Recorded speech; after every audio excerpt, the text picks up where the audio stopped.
Okay, in this question we will consider the following function f of x equal, and we notice that it's a power function with power 2, so it's a quadratic polynomial. It's good to know this from just looking at the function from the beginning. It's of the form ax squared plus bx plus c. We also know that the graph of it will be a parabola, and it will either open up or open down. When it opens down, this is when the leading coefficient is negative, and when a is positive, the leading coefficient is positive, it opens upwards. So here 3, a is 3 positive, so the shape will look like this. And let's check that this is true. So 3x squared, y equals 3x squared, and then what was the rest of it? Minus 14x minus 2. So let's put them together. Minus 14x minus 2. And look at the graph. Just like we expected, it's opening upwards like we said. It will look like this. And you know, there is a way to find the minimum point here, which is the vertex, and so on. There is some algebra you can do with quadratic polynomials. But let's see what the question is asking really. The question didn't ask us to graph it. I'm just reviewing with you. The question is asking us to evaluate a quotient, f of 3 plus h minus f of 3 over h. This is the average rate of change from the point 3 to the point 3 plus h. Because here in the denominator you can think of it as, instead of this you can think of it as 3 plus h minus 3.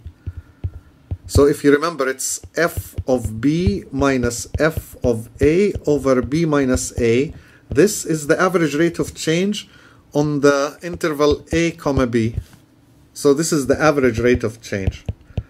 It's defined like this, and in this case our b point is 3 plus h and our a is 3.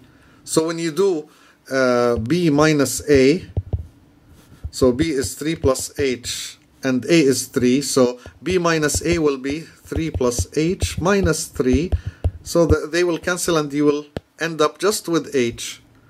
And that's why in this formula you have h in the denominator only. Just good to know. And now you want to first find f of 3 plus h. This is actually the main one, the hardest one of them, I mean the longest one. So you need to replace 3 plus h inside the formula. So the formula says what? It's 3 times whatever we have squared minus 14 times the quantity that we have minus 2. And now replace. You want to replace 3 plus h instead of x. Because x is a dummy variable, you just replace it by anything you want. And now, for this, you can FOIL, of course. The thing here, you can FOIL it. And you will get 3 still is outside. And now FOIL the part here. You will get 3 squared is 9 plus 3h plus 3h is 6h. When you're FOILing, this is the combination of two terms. Plus the last one is h squared. Now minus 14 times 3 is 42. Then minus 14 times h minus 2. And continue. This will be 3 times 9. You can do 3 times each one of these. So you'll get 27 plus 18h plus 3h squared minus, you see minus 42 and minus 2 together, they become minus 44. And you still have minus 14h. And combining everything again, you have a number 27 minus 44. This is negative 17. 27 minus 44 is negative 17. Yes, because 27 plus 17 is 44. Yeah, plus 18h minus 14h is 4h.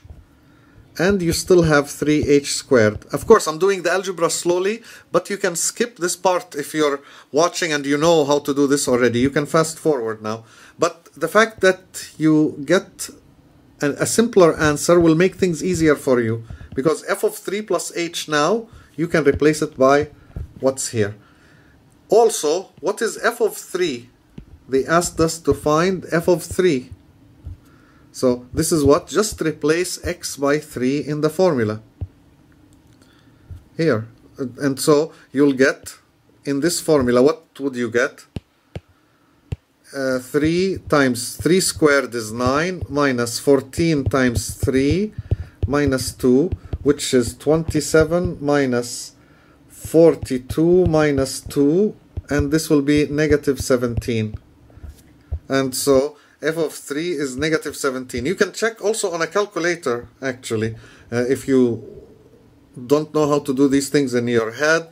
So you can do 3 times something squared minus 14 times something, that's the x, minus 2, and then replace anything inside the formula. So 3 in this case, 3 equal negative 17. So because you have a calculator with you already, you can do this.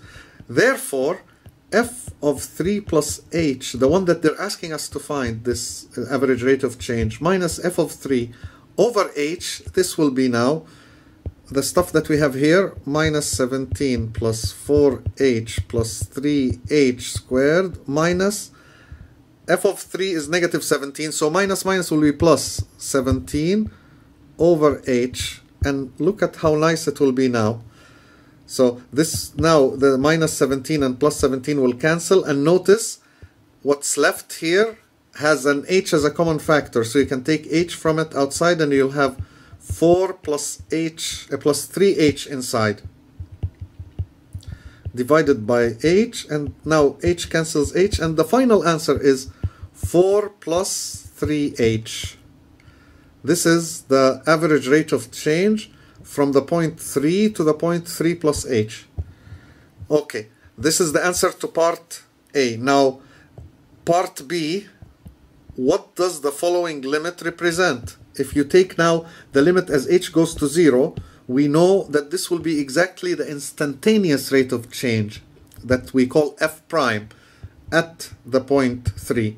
So this will be, it will represent the instantaneous rate of change, and let's compute it. So we will compute it in two ways. This one is the limit as h goes to 0 of what we got in part A. So this stuff here, average rate of change from part A above, from part A, we evaluated this average rate of change, and we got the answer here, 4 plus 3h. And if you substitute h equals 0 in this formula, you'll get 4 plus 3 times 0, which is 4. So your final answer to part B will be 4. You'll say that I computed the instantaneous rate of change at the point 3, and I found that it's 4. This means the slope at the point 3 is 4. And so another way to do it, of course, is to look back at your function here. This is why I want you to see that the way we did it here in parts A and B was evaluating the derivative using the definition of the derivative as a limit. But once you understand it, remember, you can use the rule, the power rule, f prime of x equals, and now the derivative of 3x squared, the 2 comes down, and 2 times 3 is 6x, and minus derivative of this is 14, minus 0, derivative of 2 is 0, so the entire thing is just 6x minus 14. This is the derivative. And so what is f prime at 3? This is the one that we computed in the limit. It will be 6 times 3 minus 14. Just substitute in the formula, and so this will give you 18 minus 14, which is 4, the same as the number that we have here. Nice that you get the same number, but you notice that the second method is much easier. Just compute f prime of 3 from doing f prime of x that you know how to do, because it's a polynomial, very easy to find its derivative. It will be a line. And anyways, now they ask you to find this line at a specific point. So find the equation of the tangent line to the graph of this function at x equal 3. So in fact, what they want you to do is this. So look here, back at Dismos. What they want you to do is at the point 3, so let's locate this point. When x is 3, remember we computed the y for 3, it was negative 17. Yeah, this is the point, and we label it, so you see it on the graph, 3, negative 17. They want us to find the equation of the tangent line that passes through this point. So as you know, the equation of the tangent line is y minus the y coordinate equals the slope into x minus the x coordinate of the point. They're telling you at the point 3, negative 17, so the y is negative 17, put it here, y minus the y coordinate equals the slope, that we will come to it later, times x minus the x coordinate of the point is 3. They want you to find the equation of the tangent line at 3. Here you put the derivative at 3. That is the 4. If you remember, we got it from the previous part. And when you put it, you get exactly the tangent line at the point. And you have success. So how do you do it in general? You just say the equation of the tangent line to any graph is always going to be like this. Y minus the value of the function at the point equals the slope is always the derivative at the point times x minus the point. And all what you need to know is which point they're asking, x equal 3. So just replace a by 3 in this formula. And so what would you get? Y minus f of 3 equals f prime at 3 into x minus 3. And now f of 3 we know it's negative 17. F prime of 3 we know it's 4 from computing it here. F prime of 3 we got equal to 4 in this second part. And so you just replace it there. And so this will be y minus minus will be plus 17 equals 4 times x minus 4 times 3 is 12. Because the 4 multiplies the x and the 3. You see? And if you want to write y by itself on one side and x on the other, you'll have 4x minus 12. And then the 17, when it goes there, it will be minus 17. Minus 12 is minus 29. So it's 4x minus 29. You can write it this way. And so let's see again in Dismos, 4x minus 29. If you write just like this, y equals 4x minus 29. Yeah, you get the same line. Of course, the way we wrote it above, the green way of writing it is when you write it in the way the formula is. But the way here is when you simplify, when you put everything on one side and y by itself on another. Okay, so this gives you the equation of the tangent line and finishes this question.